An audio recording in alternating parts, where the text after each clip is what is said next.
Halo semuanya, kembali lagi dengan saya, Christopher Erikawan Kartawari. Pada kesempatan kali ini, saya akan membacakan sebuah cerpen yang berjudul Misteri Perpustakaan Sekolah, karangan Nadinda Laura. Oke, langsung saja kita masuk ke ceritanya. Hari ini hari pertama aku masuk sekolah. Setelah mendapatkan hasil nilai UN yang dapat dikatakan siswa tersebut telah lulus, aku masuk di SMP Negeri 20 Pekanbaru yang termasuk SMP favorit. Perkenalkan, namaku Nadinda. Asal sekolah dari SD 177 Pekanbaru, kataku saat memperkenalkan diri saat berada di kelas. Oh ya, kelas yang ku tempati untuk belajar adalah ruang kelas 7A. Selama sekolah, aku sering melihat hal-hal yang aneh, seperti suara yang memanggil aku. Suara tersebut berasal dari perpustakaan. Di sekolah, aku mendapatkan banyak teman, namanya Akila, Suha, Mutia, Dea, dan Fatima. Tapi aku lebih sering bersama dengan Akila. Hal yang membuat aku suka di sekolah ini adalah perpustakaannya. Dalam perpustakaan, ada banyak buku yang aku sukai dan ruangan yang ber-AC. Sekarang, aku telah memiliki kelas 3 SMP. Ruang kelas aku adalah kelas 9A. Sampai sekarang, aku masih tetap suka pergi ke perpustakaan. Tapi, pada suatu hari, saat aku berada di perpustakaan, aku melihat ada sebuah buku. Buku tersebut sudah usang dan berdebu. Di belakang buku itu, ada sebuah surat yang bertuliskan, "Tolong aku." Yang aku pikir menggunakan tinta merah. Tapi saat aku menyentuh tulisan itu, tintanya lengket ke tanganku dan baunya sangatlah anyir. Segera aku meletakkan buku itu kembali dan pergi dari perpustakaan itu karena bel pelajaran sudah berbunyi. Selama belajar, aku tidak bisa berkonsentrasi karena memikirkan hal tersebut. Bel pulang sekolah berbunyi. Saat di rumah, aku masih kepikiran kejadian tadi. Karena lelah, aku pun tertidur. Saat ku terbangun, jam masih menunjukkan pukul 1 dini hari. Aku terbangun karena aku bermimpi melihat seseorang perempuan yang mau melahirkan di ruang perpustakaan. Saat itu, datanglah seseorang yang menggunakan cadar hitam yang membawa pisau dan kemudian membunuh wanita hamil tersebut.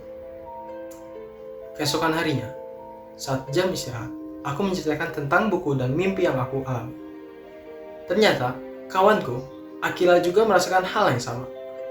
Saat kami sedang bercerita tentang hal tersebut, tiba-tiba datanglah Butika. Ia dikenal sebagai guru yang disiplin sekali. Melihat Ibu Tika lewat, kami pergi untuk menyalami tangan ibu tersebut.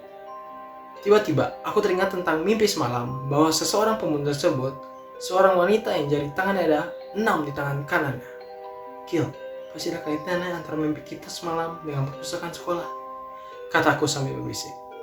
Aku juga berpikir begitu. Bagaimana kalau kita sedikit-sedikit nanti malam sekitar jam 11, kita nanti pergi ke sekolahnya sama-sama. Dinda, nanti kamu tunggu aku di warung Mustika. Gimana? Usul Akila. Oke, kataku bersemangat. Bel pelajaran dimulai pun berbunyi. Proses belajar mengajar lancar. Tak lama kemudian, bel pulang berbunyi. Aku pulang secepatnya dan mempersiapkan alat yang bawa nanti. Saat kami sudah berkumpul di warung Mustika, kami pun pergi bersama-sama ke sekolah. Suasana sekolah sangatlah menyeramkan. Kami pergi ke ruang perpustakaan. Sialnya, pintu perpustakaan terkunci. Tapi kami masuk lewat jendela. Saat di dalam perpustakaan, ada hantu yang perutnya bolong, yaitu hantu sundel bolong. Siapa kamu?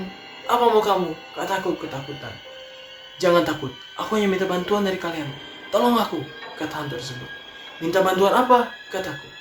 Tolong kalian tangkap guru yang sudah membunuh aku. Carilah jasadku dan kuburkanlah secara layak, kata hantu tersebut. Saat itu, datanglah seorang wanita pakai cadar yang membawa pisau. Ia hendak menancapkan pisau itu ke aku, tapi aku berhasil mengelak. Saat itu aku pun berhasil membuka cadarnya. Ibu, apa yang ibu lakukan? Kenapa ibu ingin membunuh kami? Kata Akila terkejut, karena ternyata wanita yang hendak membunuh Dinda itu adalah Butika. Aku akan membunuh kalian, karena kalian sudah mengetahui. Jelas. Jadi ibu juga yang membunuh wanita itu, kataku. Iya, dia sudah berani ingin melaporkan aku ke polisi, karena dia tahu kalau aku korupsi di sekolah. Aku tidak ingin itu terjadi, dan kalian juga akan menemani wanita itu di neraka, katanya sambil memainkan pisau. Saat dia ingin menusukku dengan pisau, tiba-tiba datang hantu tersebut dan mengarahkan pisaunya ke Butika sampai Butika tidak berdaya. Dia akhirnya pingsan. Akila segera menelepon polisi. Hantu itu memberitahu tempat di mana jasadnya dikubur. Ternyata, jasadnya dikubur di bawah lantai perpustakaan tersebut. Tak lama kemudian, datanglah polisi. Kami menceritakan kejadian tadi. Polisi juga menahan Butika. Kami juga memberitahu jasad wanita tersebut dan menguburkannya secara layak. Saat itu, aku melihat hantu itu. Wajahnya sudah berubah. Ia sangat cantik dan ia tersenyum, lalu pergi menghilang. Dan ia sudah tenang. Oke guys, gimana ceritanya tadi? Cukup seram kan ya? Terima kasih semuanya yang sudah mendengarkan cerita pendek yang saya bawakan ini. Kiranya kita dapat mengambil hal-hal yang positif dan menjauhkan hal negatifnya.